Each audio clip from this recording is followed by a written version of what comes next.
the radical, fundamental principles of freedom, rational self-interest, and individual rights.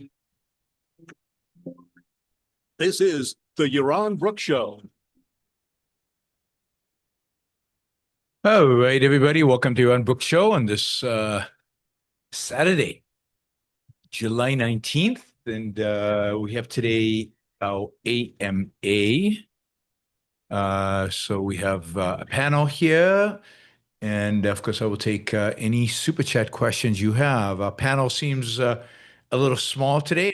People absent. Not, oops, some will join, I guess, as we progress here. Let me just say I'm not feeling well, so I might be a little slow in responding, and we'll see. We might have to cut the show short.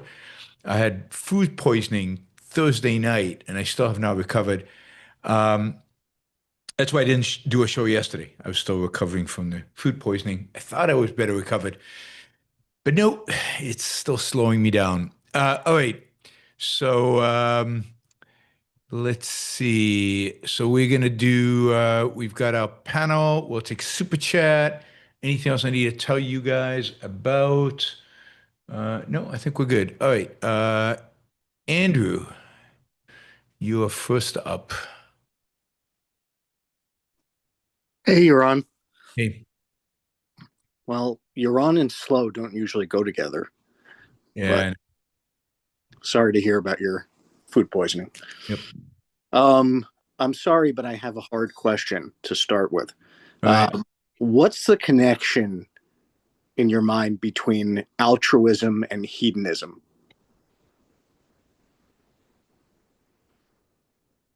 Altruism and hedonism.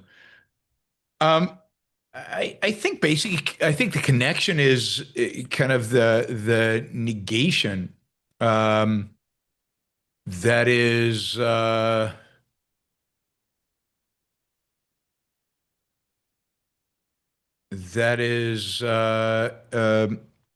sorry. It's a negation. That is, I think what happens is people don't want to, they acknowledge that altruism is a moral ideal. They get that. They don't, there's no alternative to it, but they reject it. They don't want it. And then the question is, what do they embrace in its place? They could replace, well, I mean, they could replace rational egoism, but that's usually not on the menu as an alternative. So really what they have as alternatives is instead of me sacrificing to other people, I could sacrifice other people to me. And those are the power lusting, often nihilistic types and often narcissistic types that they don't care. They are just exploiters. They exploit other people. An alternative to that could be, well, no, I'm just going to live for pleasure. I'm just going to live for the moment. I'm just going to enjoy myself. I'm not going to sacrifice. That pain and suffering associated with sacrifice. That's wrong. So it comes from a real identification. But then I don't know what the alternative is. So the alternative seemingly is pleasure. Seemingly is replacing pain with pleasure, and that's hedonism. So, and in the Enlightenment, the few attempts to try to come up with a new moral code, a moral code that was non-altruistic, non-Christian, kind of gravitated towards pain and pleasure as being the mechanisms that would lead you to a proper moral code, but they didn't make the connection that you've been asking about a lot, Andrew, between reason and morality. So all they were left with pleasure and pain, and often what they landed up was a kind of a hedonistic moral code. That is the only alternative they can think of to altruism was hedonism in one form or another. So I think that's the connection. That's very interesting. Like there's something to me about the fact that you need to have pride or self-esteem sanctioned by morality, by your morality, in order to act long term in sense of pleasure and pain, if that makes sense. Like, in order to be rational about pursuing pleasure, as opposed to the short term pleasure, you need moral sanction for the things that actually bring you pleasure in your action. I think that's right. And altruism doesn't provide that. And egoism provides it, but you have to be aware of egoism and you have to embrace it. And you have to embrace the whole system that is egoism in order to achieve that. So, yeah, it's without a proper moral code, it's very hard to achieve the kind of self-esteem. And of course, they're all interrelated, so they're all interconnected, and then be able then to rationally adhere to a pleasure policy, to adhere to a pleasure policy that is also rational and also pro-life. Obviously people have done it in history, but it's rare if you don't have the principle of reason and a proper morality. But I think a lot of these behaviors that are not altruistic are a consequence of the rejection of altruism, not a consequence really of embracing something positive, but a rejection of altruism, and then kind of they become the default. Got it. All right. Thank you, Andrew. John? Hi, Yaron. Thanks again for all that you do. My Appreciate it. question is, the objectivism offers hope and reason for a way of life that wouldn't have come about without Ayn Rand. And carrying a message of hope is was a uh, on one hand, kind of, it feels like it's a responsibility because it is so overarchingly powerful, needed, and such. Yep. And it's a lonely deal, but it is what it is. So the question is, when do you ever, of course, we have ups and downs, and the recognize it as such. But the when you have, okay, here's the question. When you have someone that you care about, you've got a long-term relationship with them, they haven't seen uh, the light that objectivism has to offer. They're wrenched in their ways, but they matter to you. Yep. They matter. You haven't figured out a way to. Have you ever figured out a way to deal with the person that who means a lot to you, but doesn't emotionally means a lot to you, but doesn't connect on the big issues?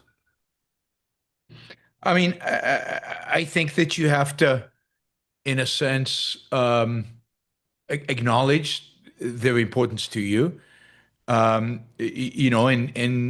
deal with them where you share values. And there's no point in kind of creating confrontation over those areas in life where you don't agree or you don't share those values. And it's never going to be perfect in a sense of an ideal, but sometimes it's the best that we have. So, and it's still a worthwhile relationship. It still adds value to our lives. So as long as that's the case, it's adding value to the life. It's pro our life in terms of the relationship. You got to keep the relationship and limit confrontation to what is essential and eliminate confrontation where it's not necessary, right? You can't force people to be objectivist. You're not going to convince somebody beyond a particular point. You just have to accept that and then embrace whatever good they do to your life, for your life. Yeah, great. Thank you. Sure. Adam. My question has to do with the U.S. patent system. At some point, you endorsed it as it is, and yet one cannot, under the US system, patent an invention. Only specific claims, so that in the case of chemical patents, one cannot patent the activity of an active site on a molecule. One can only claim specific molecules in the patent. And so I bought Novo Nordisk when they published their work identifying an active group that was useful for weight reduction. Then the claims could not detail all the possible molecules that could carry that active group, because there are millions and millions and millions. And so as long as they were the only ones on the market, their stock went up.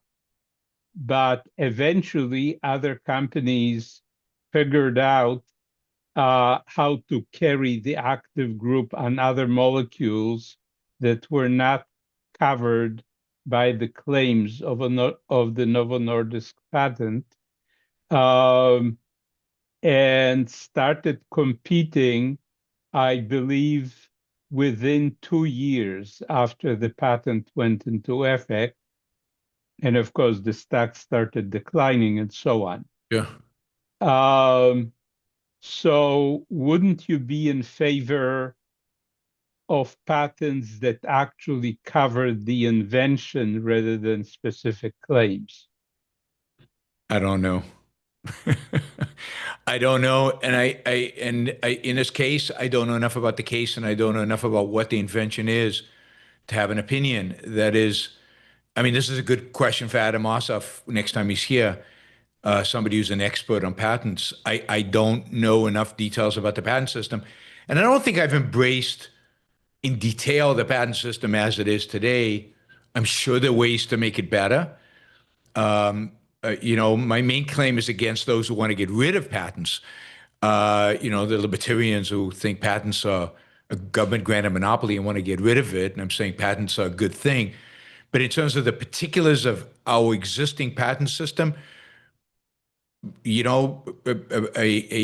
my guess is that rational, objectivist legal scholars could probably come up with something better down the road one day. There are things that probably shouldn't be patented, that have been patented, and they're probably, as you say, things that are not getting patents that should get patented. So there's probably ways in which you could significantly improve the existing patent system. I think broadly speaking, it's pretty damn good, and I think the consequences of it are in the innovation we see in this country that you don't see elsewhere. So I don't know about Novo Nordisk. I don't know the details of that. From an investment perspective, I mean, these are the kind of things you need to know before you invest. One of the first questions that a venture capital will ask a company is, how solid is your intellectual property? How solid are your patents? Can somebody compete with you? And I assume Novo Nordisk knew what they had patented and knew the potential for competition existed. I assume. Right? And I wonder if this is also a feature of the US patent system or whether it also exists in Europe or not. I don't know enough about the differences between the two systems. Okay, thank you. Yep. Thanks, Adam. Robert. Yeah, a question I've been thinking about and never asked before because it seems like it's for far off in the future. And the faster things move, the more new tech that's coming out, especially in AI, but really everywhere. The more I'm thinking this could come up in the next 5 or 10 years. I used to be a subscriber to the Rush Limbaugh show. And man, he was good at what he did until Trump came along and ruined him. Kind of like a lot of people that Trump ruined. But one of the worst arguments he would make, and he's not alone in this, about environmentalism, and in particular climate change, global warming, is the idea that his argument was, well, it's hubris, it's self-aggrandizement for human beings to think that we could destroy a planet that God created. And I bristled against that for the obvious religious reasons, but I also thought, no, we can create atomic weapons that can create massive destruction. We may not be there yet, but we could eventually destroy the planet if we wanted to. We really could do that. Maybe not now, but in 5 years, 10 years, whatever. We could do it now. And I mean, there's enough atom bombs out there that we could destroy the planet. yeah, I mean, just the Russians could destroy the planet by themselves. They have what, 2,000 nuclear weapons, a few on each continent, spread around to maximally increase radiation. I mean, sure, there's an algorithm that'll solve that problem, how to destroy a planet with X number of atomic bombs. We have hydrogen bombs that are like 1,000 times stronger than Hiroshima and Nagasaki. I mean, yeah, so I think it's already doable. well, the reason I thought of that is specifically in regard to climate change. We've got, crazy people like Tucker Carlson and Candace Owens talking about cloud seeding, which we do, and it has some impact in improving rain where there's drought. Yeah, and they're not they're talking about like cloud seeding. They're talking about manipulating weather modification. Yeah, Yeah. which is more than cloud seeding. Yeah. So I thought, well, but give them 5 years, give them 10 years, we may advance to the point where Hope so. we could improve things in northern climates or southern climates or anywhere away from the equator I where hope things are so. just too damn cold. Yeah. But then I thought, well, wait a minute, if it's possible to raise the global temperature several degrees, and that would mean people in equatorial countries would either have to buy air conditioning, or if they're too poor, they just have to suffer. Yeah. Um, can we possibly have the right to make that change and impose our improvement at the expense of everybody, again, around the equator who would suffer more? Do you have any thoughts on that?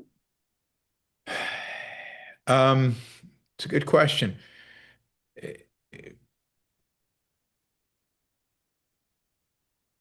I mean, you'd have to really be thoughtful about it, right? I mean, if it was clearly going to be negative consequences from what you're doing to your neighbor, right? Then your neighbor does have a claim against you. If you're doing something that is destructive to their property in one way or another,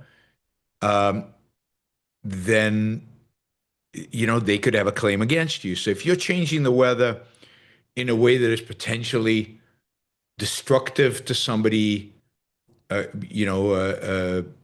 somewhere, it's something that it needs to be thought through in terms of what that destruction looks like.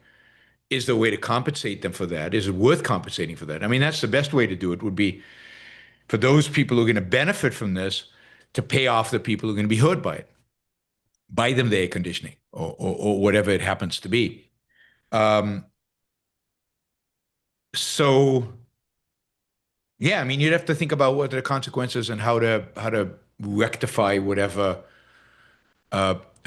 problems are being created. Of course, it happens now, right? I mean, this is the problem with climate change. So let's assume climate change is real. And the fact that we use CO2, methane, or whatever is actually warming the planet. And clearly, China and the United States emit a big chunk of that CO2, more than anybody else. And people in Africa are not emitting CO2 yet. God, they're going to, supposedly. Now, the way climate change works is, I think the further away you get from the equator, the more radical the changes in the temperature is going to be. So it's actually in the equator, you don't get a lot of changes, and you get changes at the edges. That's my understanding. This is why the poles are supposed to be where the melting stuff is going to happen. But let's say they suffer, then how do you deal with that on an international scale? It's a challenge, because how do you even measure these things? How do you exactly evaluate them? Do you stop progress because somebody somewhere can claim that they're suffering from it. Can they sue? If they sue, what courts would they sue in? There are no international courts in which they can, I mean, there are no international courts that are credible for this. Could they sue in U.S. court? Could a group of Africans sue American industry for doing this? Now, if it's a company, let's say there's a company out there figures out a way to divert hurricanes, which would be nice, right? So that the hurricanes all spin out into the Atlantic and none of them ever hit Earth, or they dissipate the hurricanes. The hurricanes just they lower the speed of the wind. You throw a chemical into the eye of the hurricane, and that just slows it down. It diminishes it. And let's say the consequence of that are, I don't know, because of that, more hurricanes now hit Bermuda, or not hurricanes, but more rain hits Bermuda. You know, somebody gets flooded because before the hurricanes would go one way and now they're going another way. Then you could argue that the people who got flooded could sue the company that did it, right? And in a court wherever that country was, and they would be eligible for some kind of recompense because they did suffer property damage because of what was going on. Now, the fact that other people benefited more, and they, you know, I don't think they suffer damage, so they need to be compensated for it in some way. I don't know. It's an interesting question, and yeah, we should be able to control the weather in a decade or so, and hopefully we can stop hurricanes and change patterns of where it rains, and maybe warm it up where it's cold. But it would be bad if by warming up where it's cold, we're also warming up where it's hot. That would not be a good solution. And there has to be some mechanism by which that gets, arbitrated. And maybe the courts could come up with maybe there's a system within the law that could arbitrate such claims. You'd have to think that through.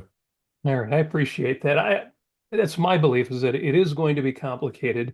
A lot of the principles that you need for this are in Ayn Rand's essay on the New Left and anti-technology. But yeah, I think it's going to be complicated, and some of us, out here in the rank and file, are a little too quick to give answers that say, "Well, screw those people. We're pro-tech, and therefore we can do anything." Well, I get it. I think that a lot of these problems are solved by property rights. Part of the problem, part of what creates complexity is when governments do these things, and then there's a lot less accountability. I mean, people think government is more accountable, government is less accountable. So there's a lot less accountability for these things. But if people have property rights, then you can actually see the damage being caused by particular actions and by particular actors, and then find ways to reimburse for the damage. The challenge is when you have governments who shield all of that. And yeah, the answer can't be to stop technology. The answer can't be to shut technology down. But there has to be thought given, particularly when it comes to weather issues that affect, it's the same with air pollution. You have to think But through. you're wrong. There's always effects. Like, the problem is the effects. There's always excuses to shut down or throttle these technologies that they come up with. And some of them is legitimate. I get it. A lot of it is illegitimate. Yeah, but that's not what Robert's asking. Robert's asking in the case where it's legitimate. In the case where it's illegitimate, we all agree. And we all agree, I think, that in most cases it's illegitimate. But the question is, given the progress of technology, given our ability to be able to manipulate these things, could you imagine a situation where it is legitimate, where there is a situation where you're doing something that it badly creates harms to other people?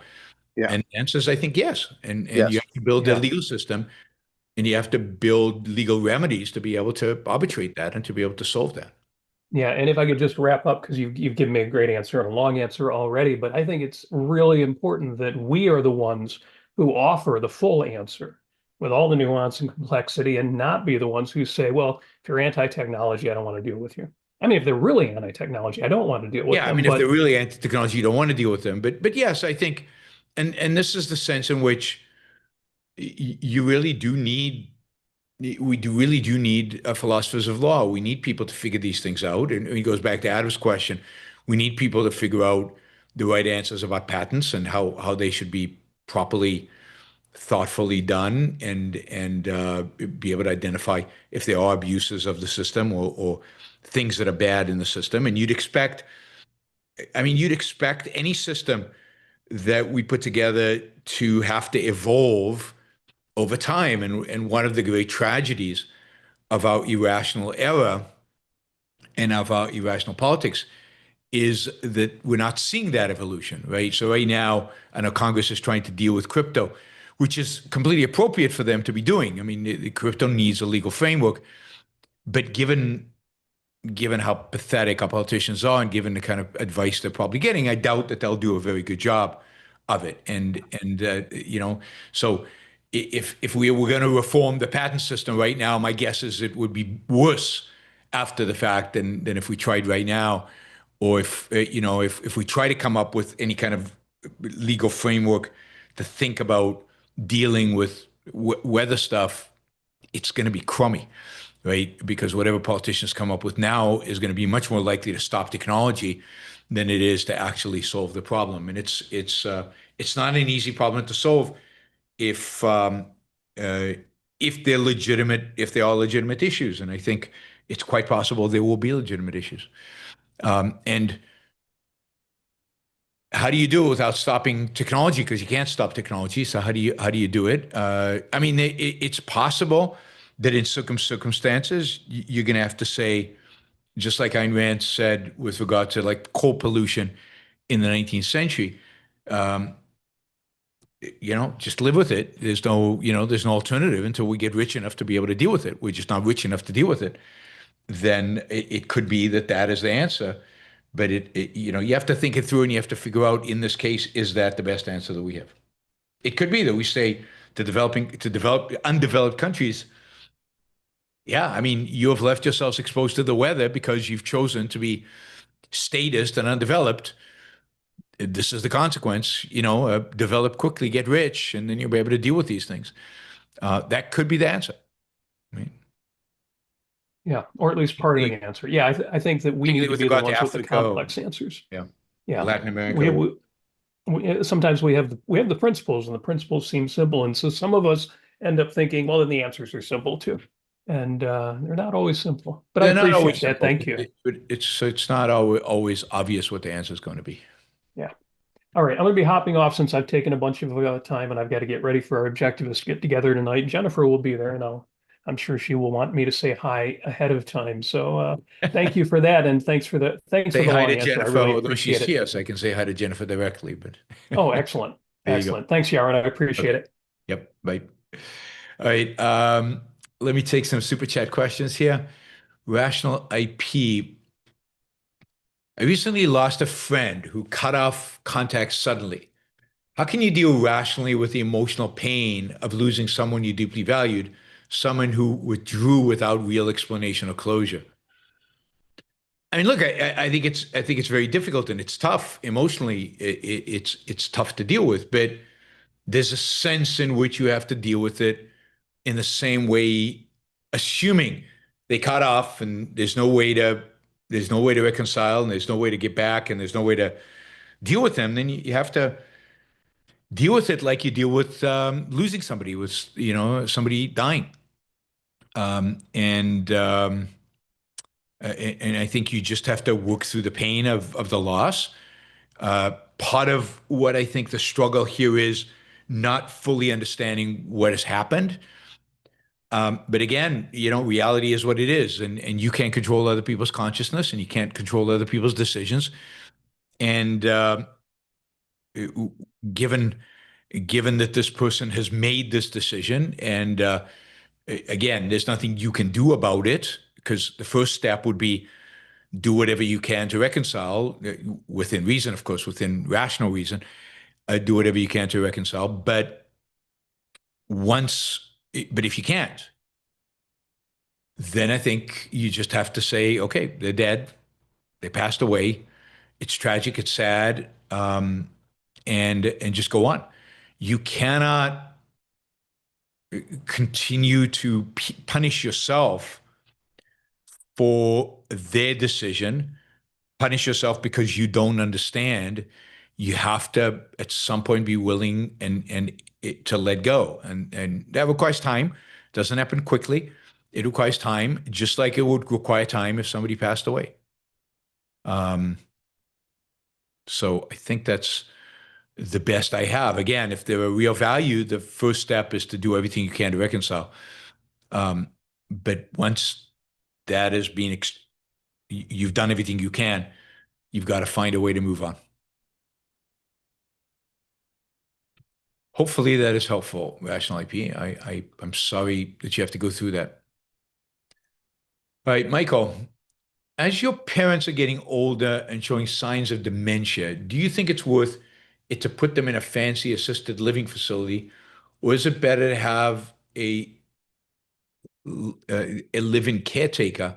I'm going through this with my elderly parents now as well. Well, I mean, I don't think there is a one-size-fit-all solution here.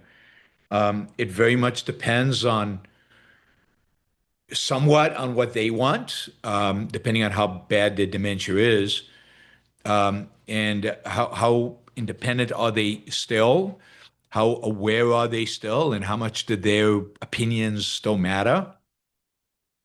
And then, it's a question of affordability. It's a question of space in I don't know, their home to have a full-time caregiver. Is it a one-story, two-story? I mean, there's a lot to go into the particulars of the decision. But I would say as long as they are mentally competent, at least at part of their time, the greater the more weight you put on what they want. My parents didn't want to go to a assisted living facility, so we got them live-in caretakers.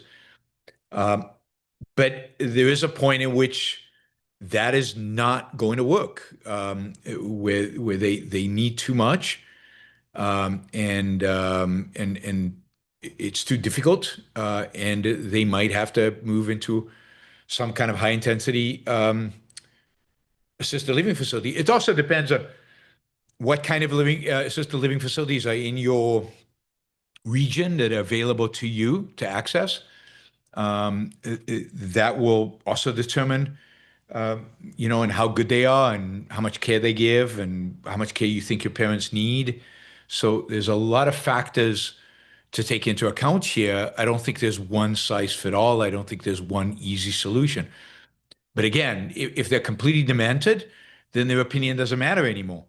And then you have to do what you think is the most convenient. And it's quite likely that an assisted living facility, if they're completely demented, then it's such facility that with a high intensity interaction is, and if there's a good one, right, you have to find a good one because those places can be really nasty as well. So you have to find a good one, and if you can find a good one, that is probably the best solution. But it could be that live-in take a solution into interim, with the ultimate plan to put them in such a facility. Also, there are all kinds, right? The assisted living facilities that are really just a what do you call it? A place where they hang out and to die, and I forget what they're called. So there are all kinds of levels. There are other assisted living facilities where they're completely independent, and there's a lot of social life going on, and there's also kind of other things. So again, it all depends on hospice. Thank you. The hospice facilities, Andrew says. So there are all kind of levels of these facilities, and you have to figure out, given their state, given what's available to you, what is the best solution? Are they getting along?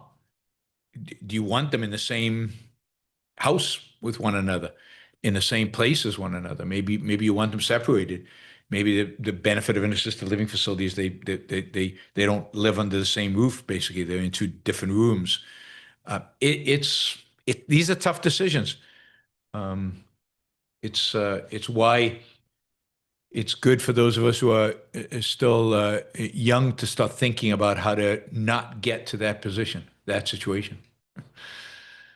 All right, Michael, I heard a commentator argue Israel's strike on Iran was actually a failure because destroying their nuclear program was only a facade for what they really wanted, which is regime change, which they didn't achieve. Thoughts? Well, I think they wanted to destroy the nuclear facilities. I think that was goal number one. And in that sense, they seem to have succeeded, at least temporarily. I think everybody realizes that the long-term solution for Iran is regime change, and that's really what they want. And in that, they failed. There's no question. But it's, and I said so at the time, right, that they should have their primary regime change. I don't think Israel did. I think they went into this hoping they could achieve regime change, hoping the Iranian people would take things into their own, hoping there were some elements within the Iranian army or whatever that would do something, but they have no control over that. So, yeah, you have to say that they succeeded in the nuclear goal and they failed in the regime change goal. And part of the reason they failed in the regime change goal is they didn't make it an explicit goal and they didn't put enough resources into it. And of course, the main reason they failed in that goal was Donald Trump, who clearly did not want that and who stopped them when they were making progress towards that goal. I think another week or two of Israel bombing the way they were bombing the last few days there would have achieved regime change. But I think Trump stopped it prematurely. Thank you, Michael. Michael again. Is Trump trying to cover up his major health problems? If he has to step down and Vance becomes president, I doubt he would be juvenile enough to continue these random tariff barrages and children-threatening tweets. Childish threatening tweets. No, I mean, is Trump trying to hide his health condition? I don't know. I don't think so. But, it wouldn't be the first time. We had Biden, who clearly was trying to hide his health decline. So we've got precedent. But I don't think that is I think he is mentally not even as sharp as he was, 5 years ago. And I don't think he was particularly mentally sharp back then. But I don't think it's at the point of complete dementia like it clearly was with Biden. I mean, the way Biden was in that one debate was embarrassing. Would J.D. Vance be different? Yeah, I don't know. I think certainly J.D. Vance style, he wouldn't be doing these childish tweets. I think that is true. I don't think he has the kind of personality of that Trump has, the bombast and the absurdity and the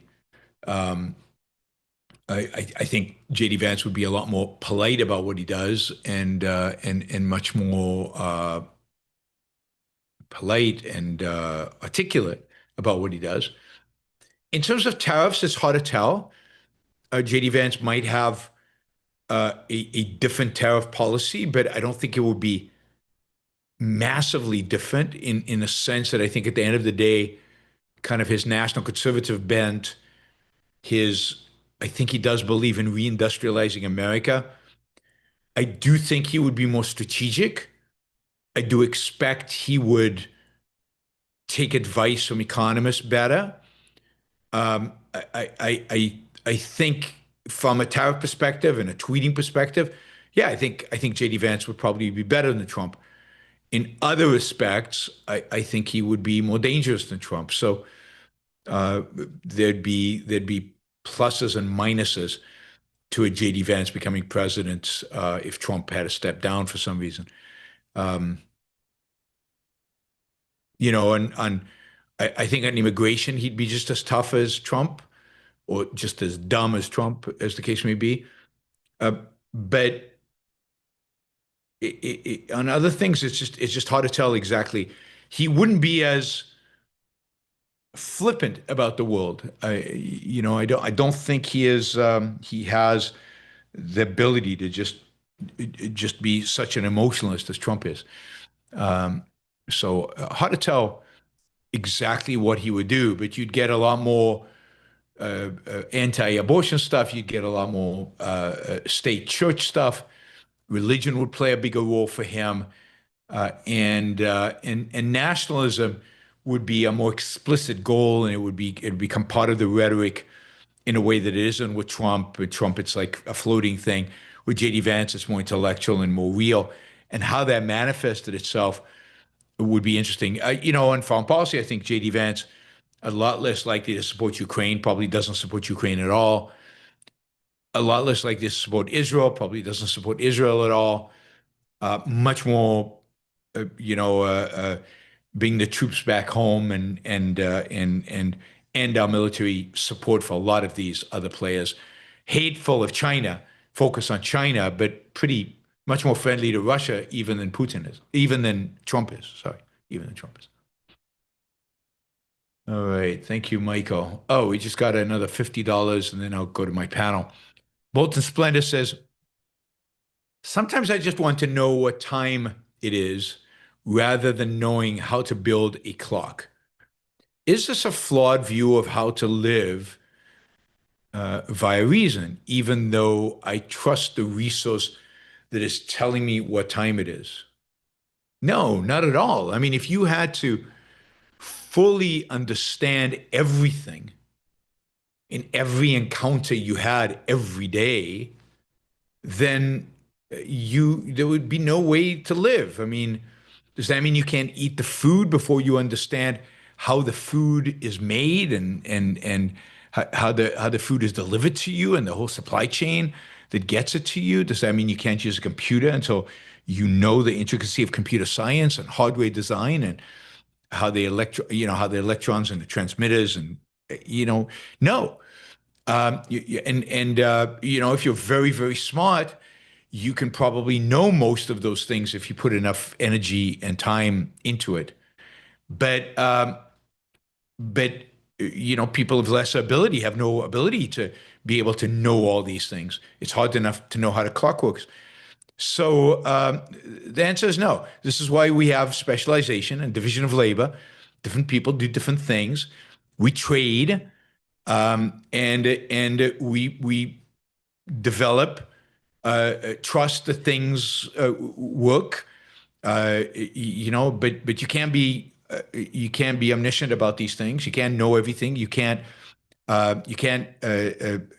So you just can't know everything. And you can't live if you have to know everything. You have to know enough to be able to judge.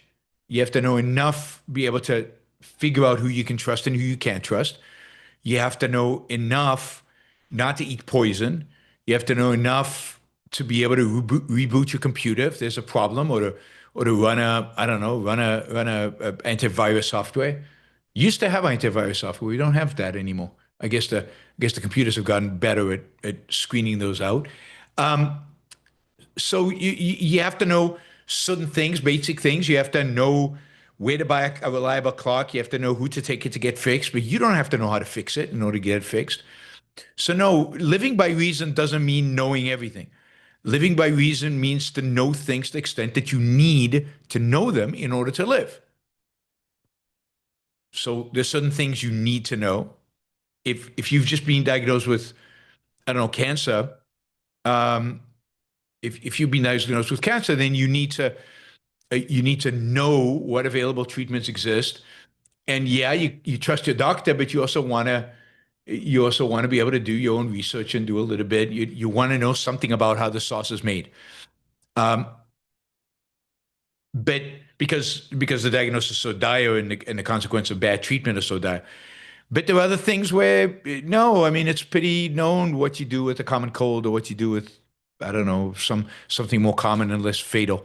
So you have to use your reason to make the judgment of how much you need to know in any given circumstances. Right. All right, let's go back to our panel, and then we'll do some more super chat. Andrew.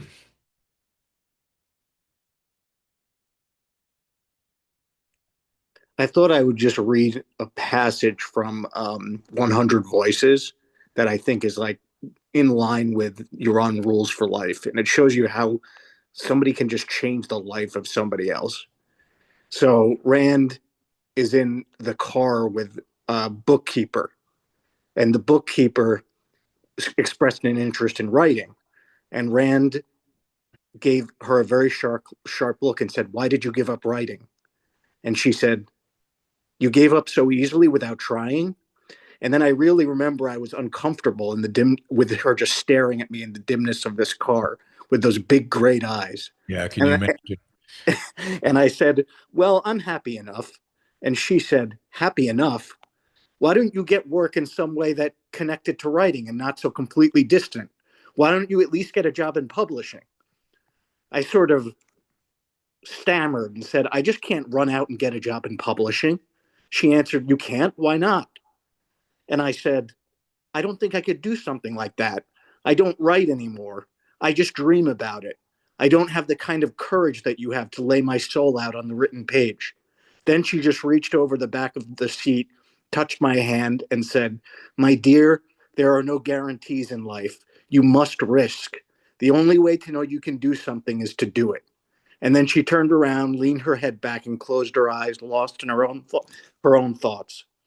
And the bottom line is this woman the next day quits her job as a bookkeeper, goes and gets a job in publishing and works in publishing for the rest of her life. Really? That's a great story. Yeah, I mean, that's absolutely right. I mean, if you have a dream, if you have something you want to do, I think in one of my You on Rules for Life episodes, I talk about not settling, not just accepting. You've got to reach, you've got to try, you've got to take risks, you've got to go out there and put yourself out there and see what happens. You might fail, but you will never know whether you succeed or fail until you try, and you haven't fully lived unless you're willing to really risk a lot for your real values. Unless you try to be really, really happy, unless I don't think you've completely lived. And life requires you to do everything you can to achieve the most happiness that you can. And too many people too early give up. They settle. They make excuses. They rationalize why they can't do more, and that's tragic. It's a sad life. Absolutely. And she changed her life with that 45-second conversation. Yeah, yeah. Well, I'm sure it's more than that. This person knew Ayn Rand, and there's a whole context for that conversation. Yeah. Yes. Yep. Yeah. And I know people because of my rules of life for life quit their jobs and went out to do other things. So it's doable. Sometimes you just have to remind people that you only have one life, and there's no point in putting it off because you don't get to live it again, and you don't get to rewind anything. There's no rewind.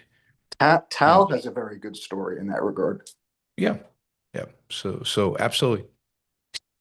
All right, thanks. Thanks, Andrew. John. Yeah, you're on.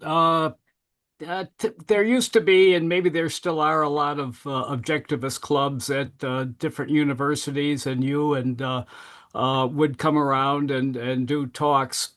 There's others in the ARI that I really think a lot of that would be great to get out on the road. Not only to talk to the objectivist clubs, but also to try to get on what I think you and Jonathan Honig, were able to get attention on sometimes a national audience. I think Ankar Gandhi has it. I think Don Watkins has it, and there's probably some youngsters at ARI that have that great charisma that can attract an audience. And what are your thoughts? Look, I completely agree. I think that's absolutely the case. And I think Tal at the latest State of ARI talk laid out kind of our plan to do that. We're launching something called the incubator. And it's an incubator for young intellectuals, and the idea is for them to develop their intellectual skills and get guidance from people who know how to do this. Some of the more senior people, so myself and Onkar, for example, are training them, and then get them out there writing Substacks, get them out there creating YouTube channels, get them writing and speaking, and then of course get them try to get the media attention. Now, the media world has really changed. To really get attention now, you have to go on podcasts and you have to do different things. It's not radio and TV like it used to be. But radio, TV as well. I mean, they need to be able to do all these things. The biggest challenge I have found over the since Trump came into power, Trump has destroyed a lot of things, somebody said earlier. It's been really, really hard to get on TV, for example. I've hired marketing people. I've had professional media people who sign you up for media, and they won't have us on, right? They just turn us down. They just don't want it. And I think that has a lot to do with the Trump phenomena. But we need to keep trying, and we need to kind of find the venues that we can speak out at. And I think now, Onkar is 100% busy in the things that Onkar does, which he can only do. But I do have a lot of hope, and in kind of the younger group that's coming up. I think there are a number of them, and I think it is a numbers game. You've got to get a lot of people out there, and you've got to get a lot of people trying, and some of them will be successful. And it goes back to the question before. You got to take risks. You got to try different things. And I think this incubator idea, it's like an incubator in the style of a venture capital incubator, where startups come in and they try out their different ideas, and they get help and training in certain aspects of running a business. The same thing here is how to be an intellectual. And there are lots of different models on how to do it, and people are going to do it a little differently. But there are plenty of people out there with charisma that are going to have a real future in objectivism, speaking and being in the media. I'd say the one disappointing thing that is just a reality today, and I don't really have a good explanation for it, but it's the reality, is that campus clubs have died. There's just none. I mean, none. There used to be 30, 40 in any given year, some years only 10, but now there's zero, maybe one or two. But there's just the whole concept of an objectivist campus club has disappeared. And that is sad, and I'm not sure exactly what we keep trying to do stuff about it, but it's not clear what to do about it. It's not clear how you get it back. Thank you. Yeah. Adam. This is one of three questions that I have for you about language, and I don't know if I'll have time to do all three. The first one is, you sometimes say illegal immigrants, and this is false, because when the Chinese Exclusion Act was first passed, Congress thought that it would be ruled unconstitutional if it were ever challenged on the basis of the 13th and 14th Amendments to the Constitution. And so they put in a workaround so that any potential employer applying for an employee and the employee's family to come to the US from China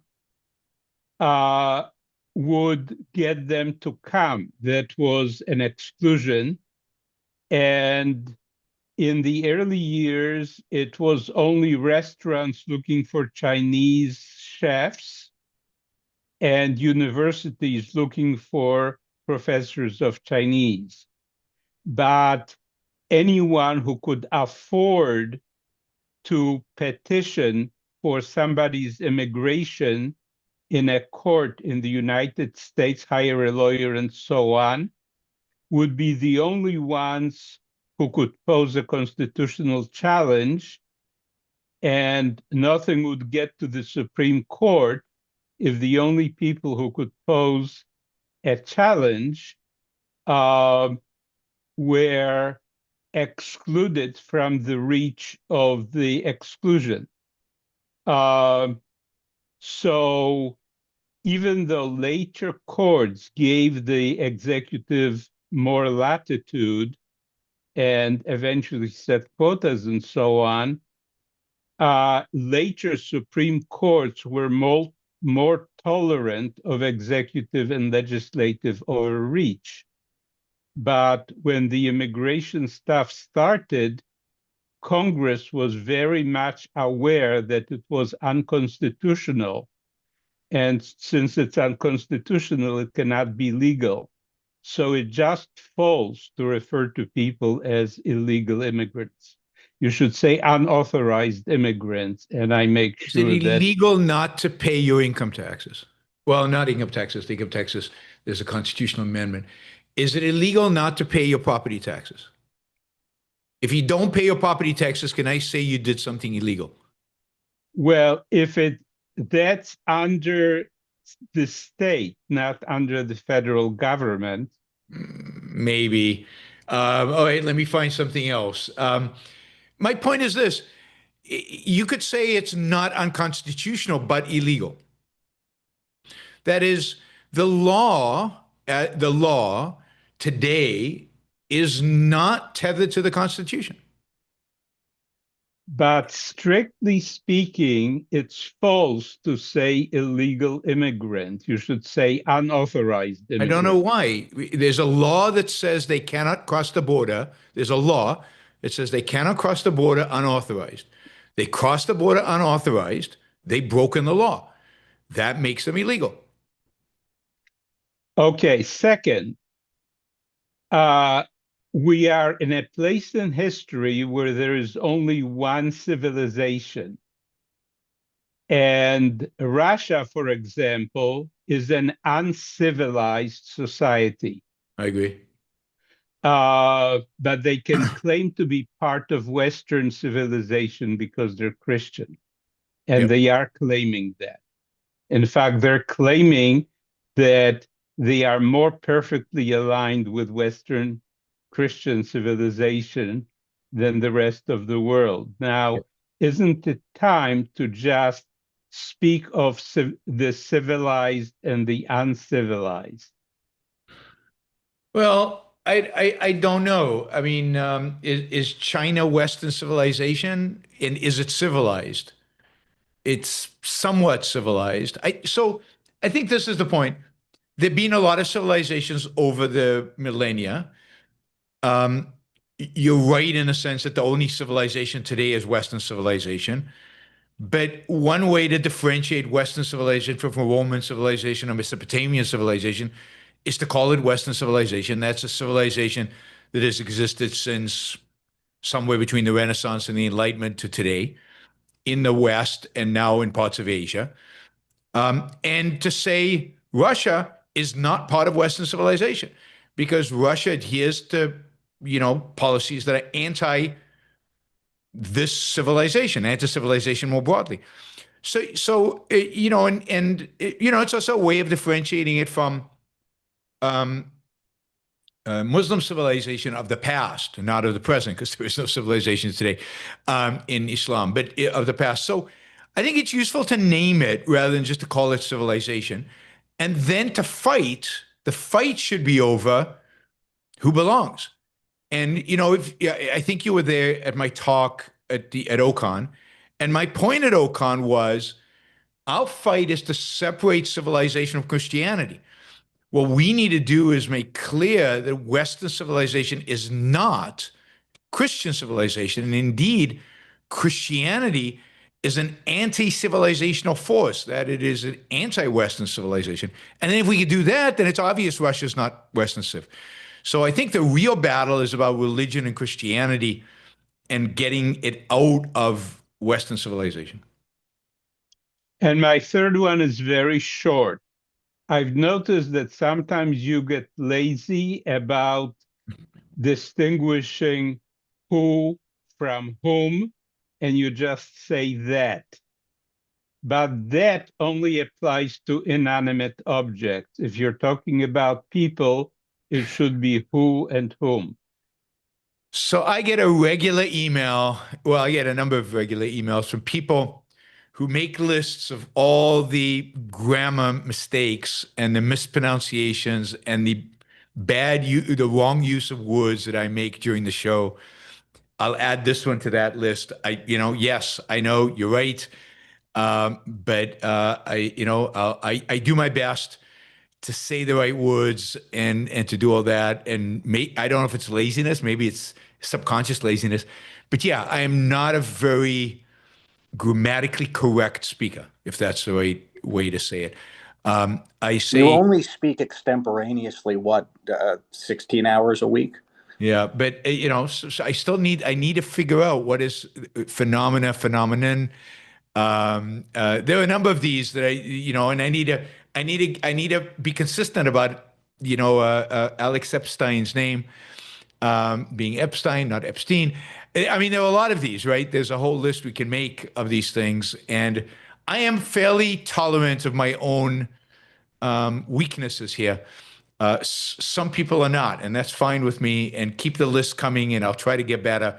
But I doubt, some people, some think that explains why people don't subscribe, and maybe it does. I'm skeptical. I wish I had Sam Harris's language skills, right? That would be cool. But I don't think it's unimportant, because if you refer to a person as it instead of he or she, it's obviously wrong. Same thing when you're referring to people as that. I agree with that, and I agree with that. And to the extent that I'm in control of it, I will try to pay attention and not do it. For some reason, my subconscious feeds me that sometimes. Maybe it's laziness. Yeah. Thanks, Adam. Eric. Hey, Yaron. So I was actually gonna push out back on something that you had said earlier, that you supported like the ICE protesters, in them like blocking vehicles and stuff like that. And my question is like, that to me kind of pushed back on like the rule of law, and that seemed like a bridge too far. Like, I didn't understand, like you could hide like illegal immigrants or something in your basement. That's illegal. Whatever, it's illegal to hide. It would be right, but my question is basically, I agree with you. I mean, I have not an illegal action, but that's an illegal action taken upon you, versus one blocking an enforcement officer would be a violation or attack upon them. So I just wanted to ask your opinion on that. So a couple of things. So look, I'm against demonstrations. I'm against public demonstrations. I'm against going out there and obstructing the lives of other people. So in that sense, I think we agree. But look, if the police are coming and they're going to arrest my wife because she's an illegal immigrant, I'm going to obstruct them. I'm going to do, if my family's there, they're going to obstruct them, and they should. I mean, it's such an injustice to expect people to say, well, it's a rule of law. What can I do? I'm just going to walk away from this. I mean, it's the same thing as why I completely understand why the civil rights movement, and I consider this to a large extent, in a sense, the modern civil rights issue is immigration, right? I mean, they're clearly being discriminated. Now, you could argue the rule of law in the South was, Jim Crow. That was the law. But it was such an injustice, and it was such a personal injustice, that you're going to stand up to it, and you're going to do something about it, and you're going to be in those police face when they come and harm somebody you love, and or friends of yours or something like that. So I'm completely sympathetic with those people, and I understand But I think this is it's on scale, right? Right now, it's at scale, and it's a massive injustice, and you've got to stand up against it. And the different ways Yeah, I to get do it. it in different ways, right? I'm going to speak up against it. But if you're there on the spot, if somebody's coming to take your wife or your friends or your coworkers, yeah, block them. Do what you can to prevent Yeah. this from happening because it's unjust what's happening. Yeah, because I was thinking like I was kind of in my mind I was thinking it like the like people getting slaves out of the South, right? Like, but they weren't like it was illegal what they were doing, but they would take the risk upon themselves to like hide them from law enforcement versus But physically think about physically sit-ins. attacking or stopping law enforcement What about seemingly. sit-ins in the '60s and stopping law enforcement from trying to arrest people in the 1960s as part of the civil rights movement? You know, nonviolent, but we're just going to sit in the middle of the road and not let the traffic pass. Or we're going to go on a march and block everything for But if this. you're going to block traffic, that's again a violation of rights I upon get the that, people. but at some point you have to say, at some point you have to say, there is such an injustice going on here. Yes, I'm willing to violate rights. This is about civil disobedience. Ayn Rand has an essay on this. Yeah, I am willing to commit civil disobedience because the injustice here is so large. Arrest me and put me away. But I'm not going to let the police, I know they're going to arrest them anyway, but I'm not going to let them do it without me expressing how much, this is disgusting and horrible and an injustice. And I'm going to stand in their way and do what I can to block them. I won't punch them. I'm not going to throw Molotov cocktails at them, but I'm going to sit and not let the car pass, right? And if they arrest me, they arrest me. That's my civil disobedience. I think yeah. it's for that. All Right? right, yeah, I just thought that like it made more sense to me for like to take the risk upon yourself, not violate the rights of others. But that's I don't So know. I agree that generally you don't want to go into the street and violate the rights of others, but in a world in which everything is public property and it's hard to do anything.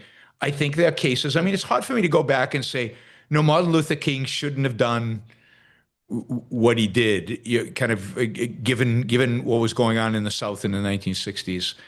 Um, he chose a nonviolent way, which is the right thing to do. He chose to minimize the violation of rights to the extent that he could. But given the extent of rights being violated in the name of the law, I don't know if there's any way to make your opposition to the rights violation clear without somebody's rights being violated in as minimal as way as you can make it possible. It's and and again, make it personal. Think if it was happening to you, what would you want to do? And yeah, Well, yeah, I was thinking my personally, neighbor. I would hide them myself. I would, Yeah, but things like that. I wouldn't you're at the violate the rights workplace, of your others. best friend is about to get arrested, the police are right there. You know it's unjust, it's wrong, they could be sending him to a prison in El Salvador, right? Yeah, Are you going to block this police? Are you going to try to do what you can? I mean, I yeah, think I hear you. the answer is Yeah, yes, because you're a valuer, yeah, right? yeah, I agree. Right? And All right, so thank you. and I really do view this immigration thing as a civil rights like thing. Um, like the civil rights movement, not slavery, obviously, that was much worse, but the civil rights kind of the Jim Crow era. And I think not everything that they did was right, and I wouldn't justify everything that they did, but I certainly understand what they did, and I understand why they did it, if that makes sense. Yeah. All right, thank you so much. Thanks, Eric. Holden. Back to work. Appreciate it. Hey, I was wondering what you thought about. I was going to ask you like a weird question about the Civil War. What do you think about the argument that that they should have just bought the slaves and not fought the war instead of waging war on the South? Well, if you'd bought the slave, what would have prevented the South from, bringing in new slaves and enslaving people, all over again? I think there were at the time proposals to not buy the slaves, but basically provide monetary compensation for slave owners.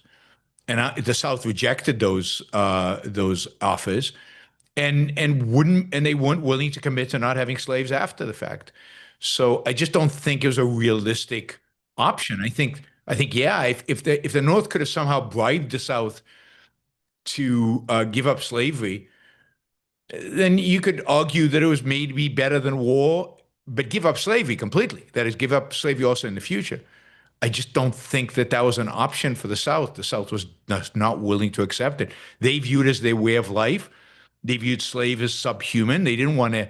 They didn't want to be neighbors with slaves who had equal rights to them. They didn't want to give slaves equal rights. They certainly didn't want to give former slaves, the right to vote. I don't think you could have achieved any of those things without a war, because I think the South is too entrenched in those ideas. All right, thanks. Sure. All right, let's do a few super chat questions. All right, let's see. Molten Splendor says, what accomplishments are you most proud of? Oh, wow. What am I most proud of? I think I've answered this question before in a super chat. I wonder if I'll answer it the same way.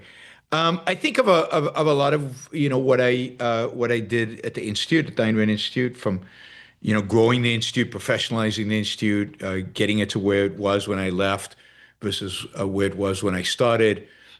I think a big thing I'm proud of is just my own intellectual development. I wouldn't have believed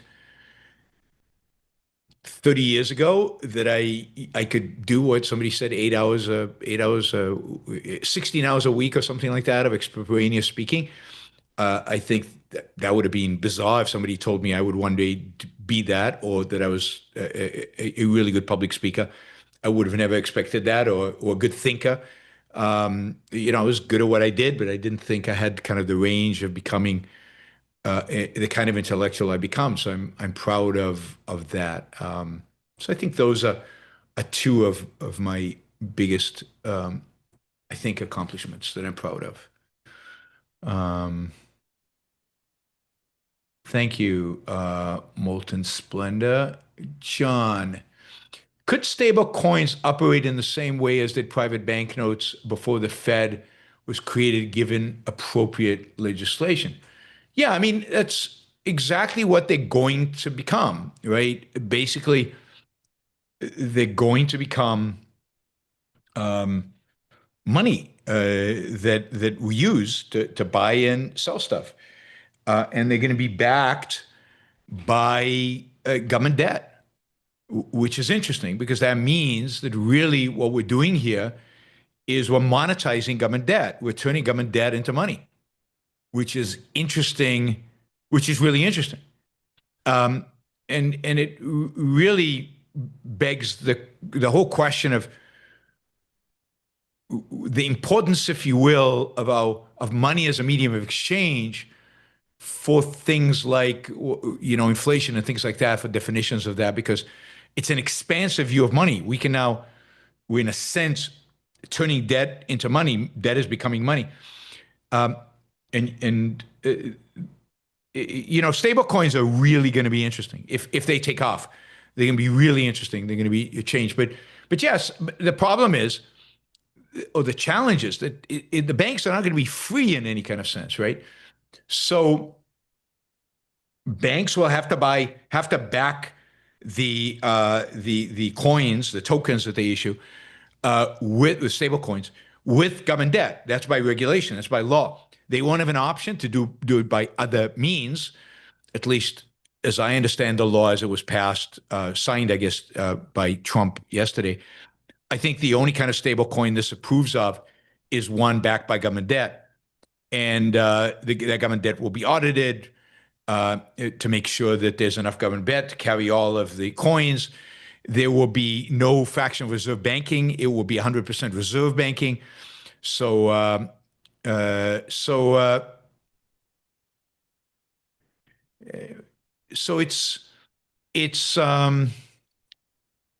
it is another another form of money creation. I don't see it as it's not going to replace the central bank. It's not, but it is a form of private money creation. But again, where government is controlling the thing that you create money off of. In this case, government debt. Yeah. I don't think money is central bank debt. What is the repayment you're supposed to get from the central bank? The only sense in which money is debt is that you can use it for taxes. You can use it to pay taxes. So I think stable coins are going to be really interesting, and to see how it plays out is going to be really interesting, right?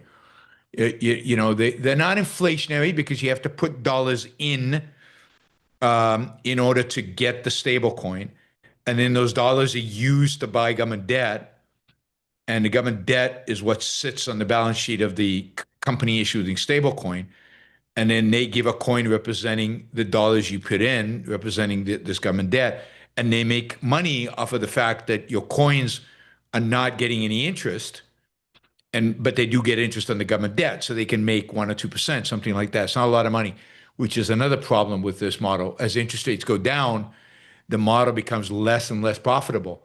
And then what do these stablecoin companies do? So there's a lot of issues with regard to stable coins that, of course, are the same issues that banks face. So you are creating, in a sense, private banks, but they're not free. They're heavily, heavily regulated, and they can only do one thing. And indeed, most stablecoins will be issued by banks and other financial institutions like Visa and MasterCard will issue stablecoins. Michael, for millennia, people have invented every lie imaginable to justify hating Jews, because admitting the truth is unbearable. They're jealous of a people who excel at being human. I don't know if that's true, right? I really don't. I mean, the Jews of the Dark Ages excel at being human vis-a-vis the Christians. Were they that much better? Do we know that? I mean, in what regards were they better? Did they live better lives? Were they happier? Were they richer? I don't know that any of that is true. Certainly in modern times, that is the case. Maybe maybe since they've always found ways to hate Jews because Jews didn't belong to the right tribe.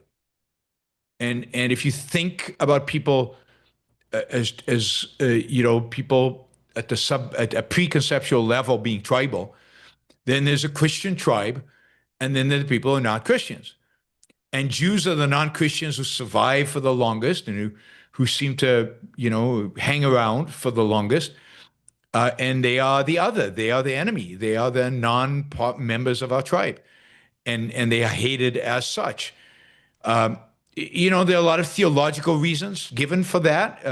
Jews were the ones who turned their back on Jesus, right? They were there when Jesus was alive, and they turned their back on him, and therefore they are cursed for having done that, and they are vicious and evil, because if you saw Jesus, you should obviously be convinced. I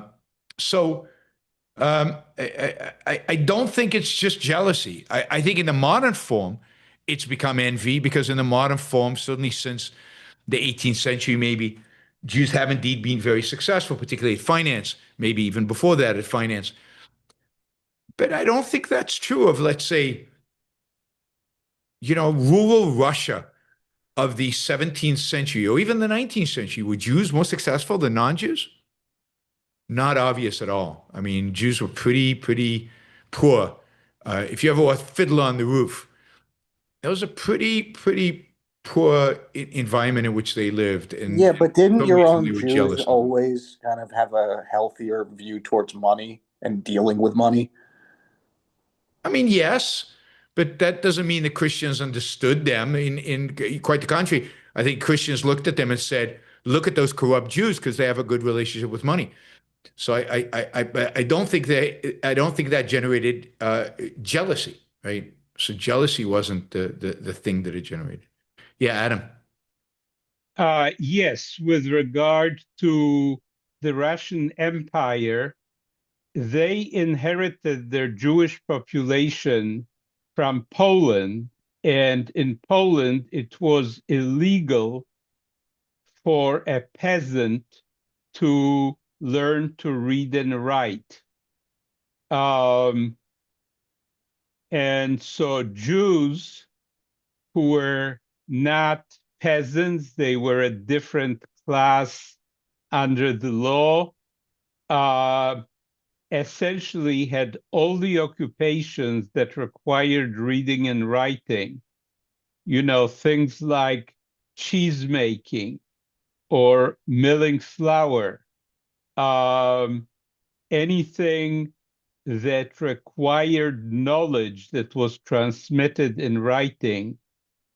Essentially, Jews had a legal monopoly on that. And when Russia took over, their own peasants were largely illiterate, and it continued. So indeed, the Jews were financially better off than the average person. And this continued because later on, even when the peasants were permitted to learn to read and write, there was still a big generational lag. So, so there's no question that Jewish success was a factor when it was a factor, but Jews were hated when they were not successful as well. I don't know it in whenever the first crusade was, what was it, 10 something, if Jews were better off than Christians during that period. And yet they were the first ones killed, right? The crusade started with the slaughter of Jews. Jews were hated because they were the other. Jews were hated because they pagans were hated as well. I mean, the Christians killed anybody who they didn't like. I mean, there's this mythology about Islam converted people by the sword. Christianity converted them by what? By the sword. Right? Christians were brutal and horrific, and they if anybody was different, they went after them. So, Jews certainly in particular places and particular times and were more successful. Again, there were lots of shtetls, little villages in which Jews lived, where they weren't that successful or rich. They also behaved strange, right? So if you look at, they wore black, even in the 18th century, 19th century, they wore these black stuff and they had their hair braided in weird ways. And they stood out and they behaved differently. And their religious practices were differently. So they were easy to label as the other. Just like today, again, we're labeling illegal immigrants as the other, we're labeling foreigners as the other, and we're going after them. And that's not a consequence of envy or jealousy. It's a consequence of hatred of the other and a blaming of the other for all our own problems, which is a theme in human history, is to blame the people who don't look like us, who don't behave like us for all our problems. It's a way to shift the blame. And then there is the issue of money and usury and all of that, which contributed to all of it. Right? All right, let's see. Thank you, Michael. Good question. All right, Molten Splendor. Thank you, $100. Really appreciate it. I'm a regular Patreon contributor, but also regularly listen to your podcast without adding dollars to reimburse you for the benefit I receive. So I wanted to contribute now to let you know that I appreciate you and information you provide. Thank you for all you do. I appreciate that, Molten Splendor. That is great. I know a lot of people who are monthly contributors and then once in a while do a super chat. So don't take it when I talk to people about value for value. A lot of you, I don't know if most of you, but a lot of you do the value for value, both super chat and stickers and monthly support. So thank you to all of you who support the show in one way or another. And there's pluses and minuses to different ways of supporting. Patreon and PayPal take less fees than YouTube does. YouTube takes a bigger chunk of what you give me as fees. But on the other hand, YouTube, there's an immediacy to it. You get to ask a question. There's much more of a immediacy in a relationship. So there's value to that as well. So there's value to any way in which you choose to support the show is appreciated, and there's value to that. All right, let's take a few more of these super chats, and then we'll do one more round with our panel. I Like Number says, Kira just said publicly that your last interaction with LP was March 2024. Okay, same month as the conservatorship. So isn't it possible JV was correct and you had interacted with LP since the case started? I'm not sure what relevance that has to anything, because doesn't the nature of the interaction matter? And why haven't I interacted with him since March 2024? And I don't know what it's supposed to prove, right? I'm not sure what it's supposed to prove. So again, I've said this before, I'll say it again. There is a lot you don't know about what's going on. I don't think that, let me just say it this way. I don't think that Valiant is representing things as they are. Things as they relate to Leonard, or as they relate to Kira, or the relationship, or as they relate to the relationship. I don't think he's represented as they are. And it very well could be that he just doesn't know what the truth is, because of the information he's been given. But I just don't think Valiant is in a position. I'll say this. I don't think Valiant is in a position to know what is going on. And I don't care how often he meets with Leonard right now. I don't care what Leonard tells him. I do not think James Valiant is in a position to know what's going on. And I certainly don't think you guys are in a position to know whether James Valiant is in a position to know what's going on. I don't think you can trust what he's saying as the truth. It might be somebody's perspective, it might be true or might be false, but there's just so much more information about Leonard and about Kira and about the relationship and about what happened and about Leonard's whatever's going on with Leonard that I don't think Valiant has access to, and I don't think Valiant knows, and I don't think Valiant can find out. So I wish people would just butt out of this. This is a private issue, and the fact that this is made public by James, who keeps going on and in the name of defending Leonard, I don't think he's doing Leonard any favors. I don't think this is good for Leonard. I just let Leonard and Kira deal with this in the way that they want to deal with this. I don't think this is a public objectivist issue that needs to be litigated in public. And all right, that's all I'm willing to say as of now. As I said, one day I'll say more.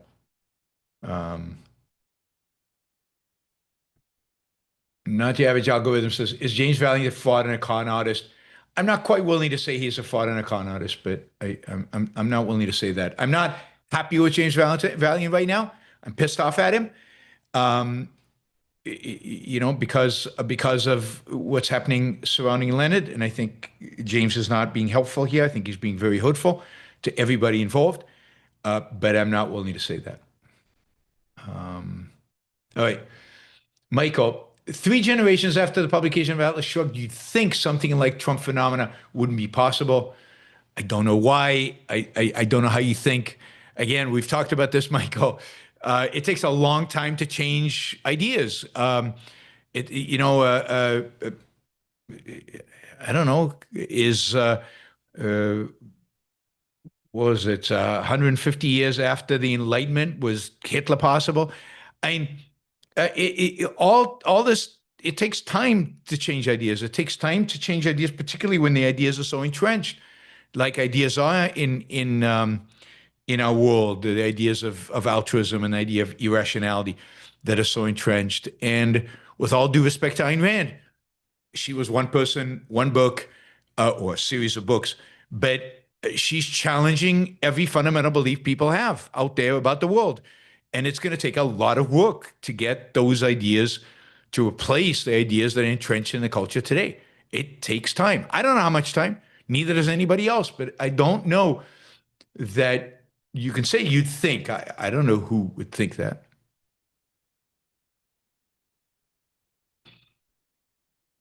Somebody says Leonard made it public and asked James for help. James should have said no. Can you imagine saying no to Leonard Peikoff? But that's what he should have said. He should have said no to Leonard. And that relates to the condition Leonard's in. And Leonard shouldn't have made it public. And even if Leonard did want to make it public, the question is, should it be made public? Just because Leonard wants something doesn't mean it's right. And I don't think this should be made public.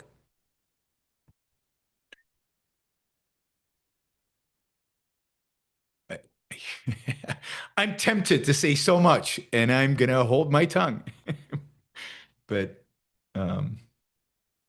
Michael, should overweight people not be allowed on nude beaches? If beaches were private and the owner only wanted fit people on his nude beach, would that be moral? Yeah, I don't see why not, right? I mean, you have nightclubs and you have these people standing in the front, like allowing some people in and not allowing other people in. And it seems like a big criteria of who they allow in is what they look like. And there's a certain profit incentive there and a profit motive. So I certainly think it should be allowed. Is it moral? I can imagine a context in which it could be. I mean, if that's how you build your beach, if that's how you've, yeah.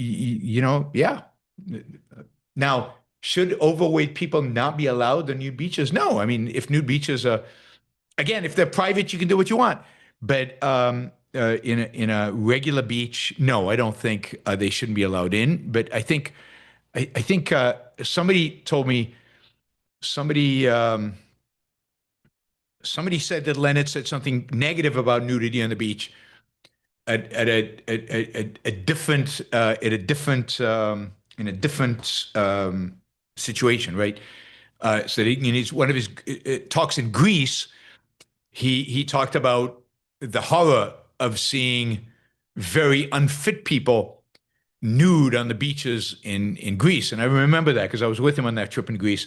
And yeah, it's not a pleasant experience, and he was very negative about that. But I don't think that fundamentally changed his position about nude beaches per se, and nudity, and again, fit people being nude. It's a question of your own dignity and your own aesthetic qualities or aesthetic perspective.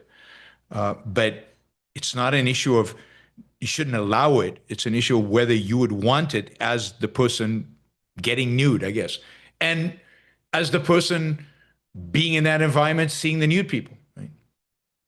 There's an aesthetic aspect to the human body. And I think Leonard's perspective was also, I think the Greeks were very fond of nudity, right? I mean, but the nudity in Greece was it was primarily in athletic endeavors, and they were all good looking, right? Just look at the sculptures. All right, this will be the last one, and then I'll go to the panel, and then we'll come back to here. Michael, is living in Hong Kong like living in Manhattan? Same kind of simulation of vibrancy, or is it a totally different vibe? Wow, I think it's a different vibe, partially because there's just something about Asia that's different. I don't have a clear articulation of what it is. All the street signs are in a script can't read. Now in Hong Kong is different. Hong Kong's in English, right? So there's both Chinese characters and English characters. But there's, the restaurants are different. But there is the energy is very the same. The dynamism is very much the same. They're more. I think the difference is, and this is in favor of Hong Kong, I think the differences between modern New York and modern Hong Kong, at least what it was before the Chinese took it over, I don't know what it's like now, is that in Hong Kong, poor people were more vibrant, energized, and motivated. So you went to a poor area in Hong Kong, there wasn't crime, there was activity. There was the attempt to become not poor, right? There was an attempt to make money, an attempt to achieve in life. And in New York, if you go to a poor area, first of all, there's a lot higher crime, but also there's a certain sense of people have given up. And so there's a lot more of giving up in New York than there is in Hong Kong. And that has a lot to do with the welfare state, the existence of the welfare state in New York and the non-existent of the welfare state, or at least not its size, in Hong Kong. So people are still motivated and desire to go embrace personal responsibility for their own life. All right, we'll do one more round with our panel. We'll start with Adam. Yes, one thing that I've observed since I follow discussions in many languages is that in Europe, many think tanks have a show always at a fixed time that's very easy to make a part of your schedule. And they have different speakers because obviously you can depend on the same speaker being available. But in a think tank, typically there are many intellectuals who share some commonality of perspective, and those shows grow a lot more than single person shows, which can't help being variable. Could you suggest to ARI that they have a show at a fixed time, Monday through Friday, let's say, with different ARI speakers in each show? I mean, I can suggest that I mean, they try to do that with the regular podcast they do. It's not a fixed time and it's not kind of every day. I don't think people have enough time right now, given everything else that they're trying to do, teaching classes and writing and everything else, to do it every single day. Maybe we're getting close to a point where there's enough talent that maybe they can do that. But yeah, I think that's a good idea if it's feasible in terms of the number of people and the number of people they have. I'll talk to them. Thanks, Thank Adam. you. Let's see, John.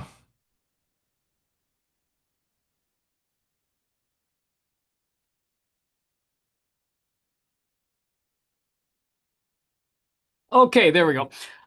Question on demographics of the Ayn Rand Institute versus the members of the YBS. And I guess particularly, I would guess that there's been a big change in the demographics of members of ARI.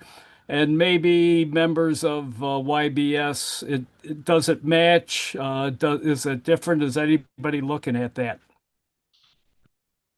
I think there's a huge overlap. I don't think it's significantly different. I mean, Ayn Rand, the Institute has a much larger subscription base. So in terms of the number of people who subscribe to the Ayn Rand Institute YouTube channel is much larger than my YouTube channel. The number of people who donate money to the Institute is much larger than the number of people who donate to YBS. But there was quite a bit of overlap. I think a lot of the people who, I don't know, my guess is most of the people who give to YBS give also to the Ayn Rand Institute. I don't think it's the same the other way around. So there's a big overlap, but there isn't a complete identity. And do you think there's much of an age difference? Is ARI grabbing the young? Is YBS grabbing the young? I mean, it's hard to tell because partially because the young don't have money, so they're less likely to be supporters.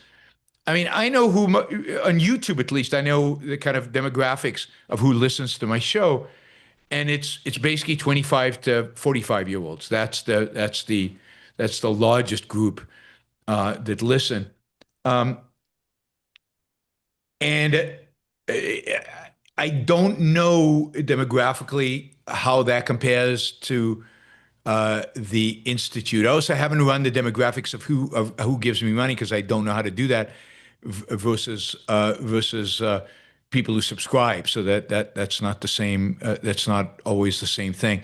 For the institute, the biggest donors tend to be a little older. They tend to be in peak earning years. They tend to be in their 40s and 50s and 60s. That's probably where they get most of their money. But in terms of people who watch, yeah, I don't know. I don't get the very young, although I get some, as we know from the chat here, and people who've told me. The Institute probably gets more young people because they have the essay contest, and they have other ways in which they get into high schools. And some of those people might find me at some point and others don't. So hard to tell exactly, but I think there's a big overlap between the two. Okay, thank you. Andrew. No question. Just want to say thank you, not just for what you do, but also for helping me through many integrations. So personally, I thank you. Oh, I appreciate that. Thanks, Andrew. Holden. I guess I'm a weird 20-year-old, but What's that? You're a 20-year-old? yeah, I guess I'm a weird. One of my minority, very small minority of listeners, but that's good. Yeah. What I was going to ask you was what would be the ideal voting system in your view in a laissez-faire capitalist society? In what sense? Well, obviously today we vote. Anybody over 18 can vote. It's just nobody cares. Like, Yeah. And that's obviously just stupid. So what do you think would be better? So I think that everybody who's a citizen should be allowed to vote. And then I think that everybody should have to pass a citizenship exam, a test. Even if you were born in the country, you shouldn't be a citizen unless you pass a test. And the test should be a basic test of your knowledge of, not an ideological test, but a test of your basic knowledge of the American system of government, but not in the superficial way like they test today. Citizenship today is a joke with who's your congressman or how many congressmen are there, not that, but a test to the foundational ideas of the Declaration of Independence and the Constitution. That is, nobody should vote who doesn't understand the ideas behind separation of powers. Nobody should vote who doesn't understand, at least conceptually understand, the idea of individual rights and what they mean, and what it means that they're inalienable. And so you should have a basic understanding, doesn't mean agreement, but you should have an understanding of the basic concepts on which the government is founded, created, so that your decisions can be based on that. Now, it's not easy to create a test like that and not bias it and not make it ideological, which you don't want to do. But I'm not worried about it because nobody's gonna do it anytime soon. And if anybody ever considers it, we'll be a lot smarter than we are today, and we'll be able to figure it out. So I think that should be the criteria. It should be a criteria of knowledge. You could also say, since taxes would be voluntary in an ideal system, you could say if you don't pay your taxes, you can't vote, right? I don't know if military service would give you any extra benefits, but I'm sympathetic to the idea of military service. But again, if you're military service, but you don't understand the Constitution, should you be allowed to vote? Probably not. So I think it's knowledge. So I think it's a test. And again, I wouldn't just apply it to immigrants. I would apply it to everybody. And by the Thanks. way, Yeah, I rights would can. be respected even if you weren't a citizen. That's the thing. Citizenship would include civil rights like voting, right? Voting are civil right, not in the same. They're not the right core politics. They're not a right vis-a-vis survival, vis-a-vis life, liberty, and the pursuit of happiness necessarily. So that's why we can limit voting, right? We can't limit the other rights. So it's a right, but contingent on knowledge. I came to a similar conclusion, but it was interesting to hear yours. Cool. Thanks, Holden. All right, let's see. Let's run through these. Got these final few questions. Michael, why do Western Europeans reject religion and embrace socialism while Americans reject socialism and embrace Christianity? God,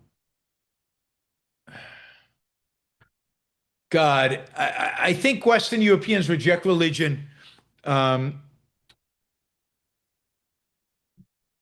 because partially because they experienced the evils of religion in a more direct way through religion persecution and religious wars and everything associated with that. I think it was much bloodier.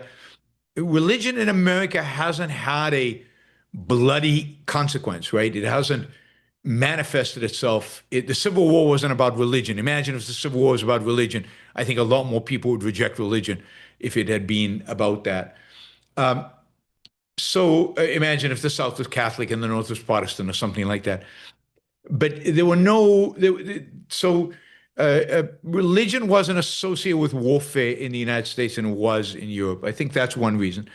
The second is, that's one reason why they they reject religion, but they embrace socialism because they can't imagine an alternative. They never, in a sense, experienced capitalism.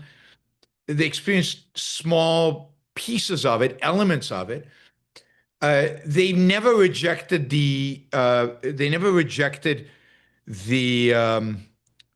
morality of altruism. They never rejected Christian morality, even though they rejected Christianity.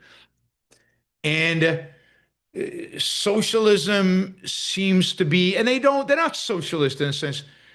I mean, when was the last time a real full-blooded socialist political party won in an election in Europe? I don't know. It's been a very long time. The reality is that Scandinavia is mostly ruled today by right-wing political parties. Germany, left of center, right of center. UK, are the labor movement really socialist? I mean, to some extent, but then, not as bad as the socialists were in UK in the 1960s. There is a really powerful socialist movement in France, but it's losing and it's going to lose. It's much more likely the fascist or the right-wing kind of pseudo-fascist, semi-fascist win. Italy used to have a very strong communist party, but it never won. So the statists, the Europeans, just like we are, we're quite statist in this country. They have a bigger welfare state because their altruism is stronger than ours is. But in terms of regulation, they regulate a lot, maybe a little differently than we do, but they still regulate a lot. In America rejects socialism to a large extent because of the founders, because the founders set a course that created, if you will, the American sense of life, which is an American sense of life of individualism, which socialism so thoroughly rejects that Americans reject it.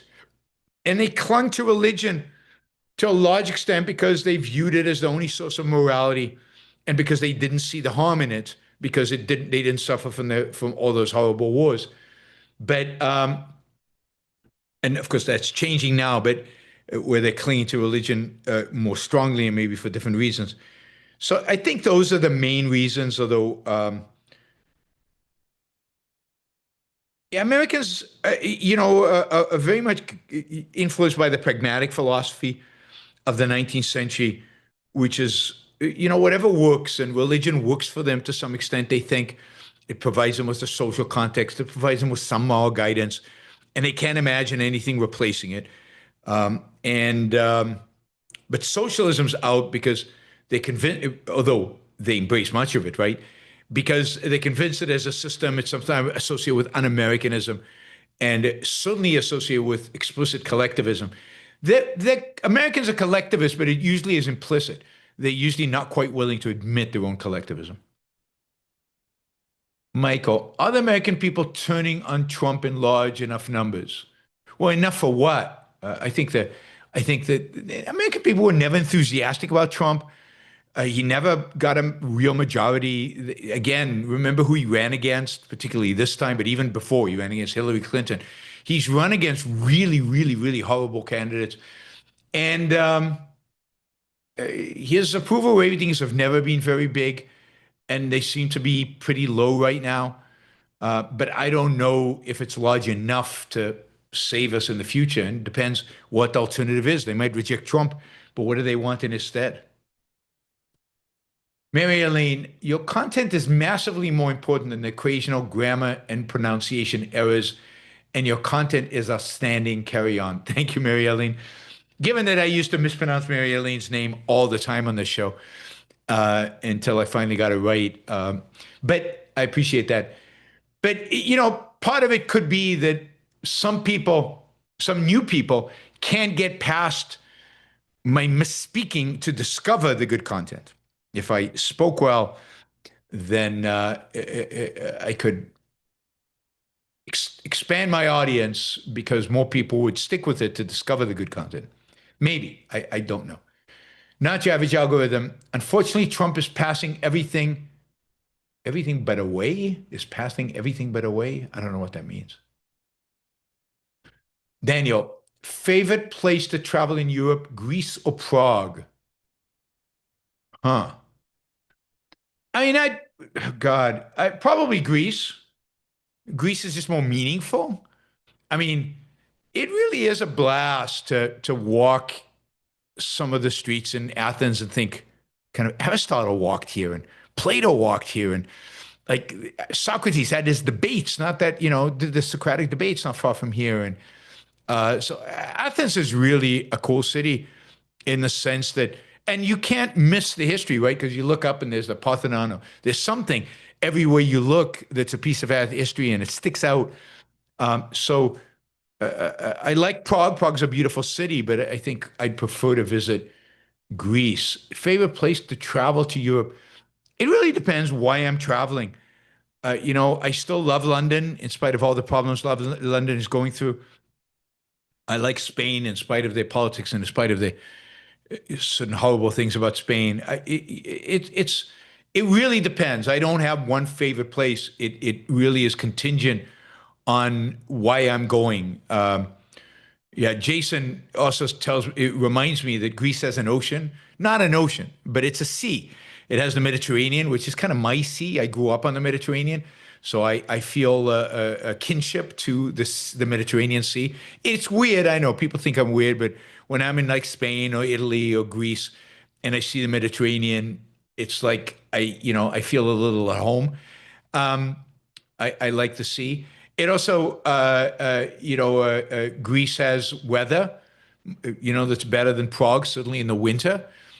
Let's see. Prague has great beer, as Jason reminds me, but I don't like beer, so there's no advantage. Greece has good wine, particularly up in Santorini. But if I had to say one country that would be my favorite place to travel to Europe, if I had to choose one and I could only go to one place, it would be, my wife reminds me, it would be Italy. Because of the art, and it has the Mediterranean. So it has the sea, and it has great wine, and it has great food, and it has that great culture. So while Greece is amazing for its history, in a sense, Italy is more amazing because the art is better. It built on the Greek art and made it even better. That's what the Renaissance did and what the post-Renaissance art did. So Italy is my favorite place. There you go. Florida Nick, do you like boiled peanuts? Loving your work. God, where did that come from? I don't like peanuts generally. I can tolerate peanuts, but I don't particularly like peanuts boiled or not boiled or any other way. Not a peanut. I love nuts. I love almost all other nuts. I just don't like peanuts. Last question, Liam. Isn't the case the only Western countries with fully socialized medical systems are the UK and Canada? The rest are hybrids of private and public. I think that's true. I don't know every single country, but I think most of them are hybrids. The least hybrid is the United States. The most even the UK is hybrid. UK has a private system. You can go to Hawley Street where you can get a private doctor and a private hospital. It's smaller than in other places around Europe. I think the best system in Europe is probably Switzerland, which is the most private. Canada actually is, I think, the most socialized, is the least private.